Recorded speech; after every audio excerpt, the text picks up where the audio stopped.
ಮಂತ್ರ ಯಾಕೆ ಇವತ್ತು ಒಂದಿನಾದ್ರೂ ಮನೇಲಿ ಇರ್ಬೋದಾಗಿತ್ತಲ್ಲ?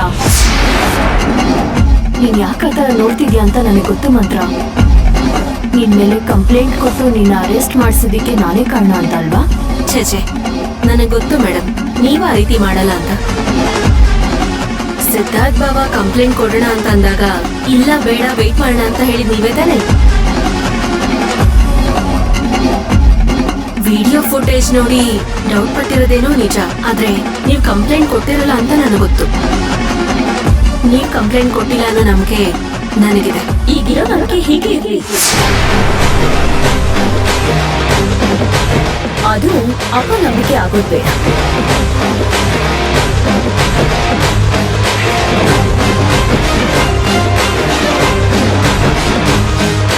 ಯಾಕಂತ ಇವತ್ತು ಒಂದಿನಲ್ಲೂ ರೆಸ್ಟ್ ಮಾಡಿ ಆಫೀಸಿಗೆ ಬಂದ್ಬಿಟ್ಟಿದ್ದೀರಾ?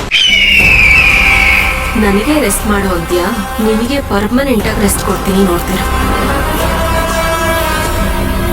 ನಿನ್ನ ಇಲ್ಲಿಂದ ಆಚೆ ಹಾಕಿ ಇಡೀ ಆಫೀಸ್ನ ನನ್ನ ಮುಷ್ಟಿಗೆ ತಗೊಳ್ಳಿಲ್ಲ ಅಂದ್ರೆ ನನ್ನ ಹೆಸರು ಮಂತ್ರನೇ ಅಲ್ಲ. ನನ್ನ ಕೈ ಬಿಟ್ಟು ಹೋಗಿರೋ ಈ ಸಾಮ್ರಾಜ್ಯನ ಆದಷ್ಟು ಬೇಗ ನನ್ನ ವಶ ಮಾಡ್ಕೋತೀನಿ.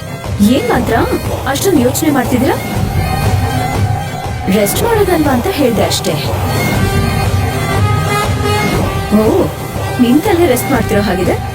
ಹಾಗೇನಿಲ್ಲ, ನನಗ್ ರೆಸ್ಟ್ ಅನ್ನೋ ಮಾತೇ ಇಷ್ಟ ಇಲ್ಲ. ಬೇಕಾದ್ರೆ ನೀವ್ ಮಾಡ್ಬೇಕಾಗಿರೋ ಕೆಲ್ಸನೆಲ್ಲ ಸಾಧನ ಮಾಡಂಗ್ ಹೇಳ್ತೀನಿ. ನೀವ್ ಇವಾಗ್ಲೂ ಬೇಕಿದ್ರೆ ಮನೆಗೆ ಹೋಗಿ ರೆಸ್ಟ್ ಮಾಡಿ. ಬೇಡ ಮೇಡಮ್, ನಾನ್ ಮಾಡ್ಬೇಕಾಗಿರೋ ಕೆಲ್ಸನ ನಾನೇ ಮಾಡಿ ಮುಗಿಸ್ತೀನಿ. ಪ್ರೊಫೆಷನಲ್ಲಿ ಪರ್ಸನಲ್ ಕೆಲಸ ಬರೋದ್ ಬೇಡ, ನನಗಿಷ್ಟನೂ ಆಗಲ್ಲ. ಓ, ವೆರಿ ಗುಡ್. ಅದನ್ನೇ ಪ್ರೊಫೆಷನಲಿಸಮ್ ಅಂತ ಹೇಳ್ತಾರೆ. ಬೈ ದ ವೇ, ಸರ್ಟಿಫಿಕೇಟ್ಸ್ನೆಲ್ಲ ಪ್ರೊವೈಡ್ ಮಾಡಿ ಅಂತ ಹೇಳಿದ್ವಲ್ಲ, ಅರೇಂಜ್ ಆಯ್ತಾ?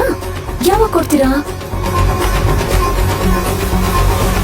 ಪಾಪ, ಪೇಮೆಂಟ್ ಬೇರೆ ಇನ್ನೂ ರಿಲೀಸ್ ಮಾಡಿದೆ ಹಾಗೆ ಇದೆಯಲ್ಲ, ಅದಕ್ಕೆ ಕೇಳಿದೆ. ಆದಷ್ಟು ಬೇಗ ಸಬ್ಮಿಟ್ ಮಾಡ್ತೀನಿ. ಅದೇನೋ ಕಳೆದು ಹೋಯ್ತು, ಡೂಪ್ಲಿಕೇಟಿಗೆ ಅಪ್ಲೈ ಮಾಡಿದ್ದೀನಿ ಅಂತ ಹೇಳಿದ್ರಲ್ಲ? ಹೌದು ಮೇಡಮ್. ಅದೇನಾದ್ರೂ ಬರೋದಕ್ಕೆ ಡಿಲೇ ಆಯ್ತು ಅಂತಂದ್ರೆ ನಮ್ಮ ಅಣ್ಣಗೆ ಹೇಳಿ ಬೇಕಾದ್ರೆ ಅರೇಂಜ್ ಮಾಡಿ ತರಿಸ್ಕೊಡ್ತೀನಿ. ನೀವು ಡೂಪ್ಲಿಕೇಟ್ ಅಪ್ಲೈ ಮಾಡಿದಿರಲ್ಲ, ಅದ್ರದ್ದು ಅಕ್ನಾಲೇಜ್ಮೆಂಟ್ ಕೊಟ್ರೆ ಸಾಕು. ಬೇಡ, ಯಾಕೆ ನಿಮ್ಮ ಅಣ್ಣಗೆ ತೊಂದರೆ ಕೊಡ್ಬೇಕು? ನಾನೇ ತರಿಸ್ಕೊಡ್ತೀನಿ. May be in a week ನಾನು ತರಿಸ್ಕೊಡ್ತೀನಿ. ಅಂದ್ರೆ ದೀಪಾವಳಿ ಧಮಾಕ.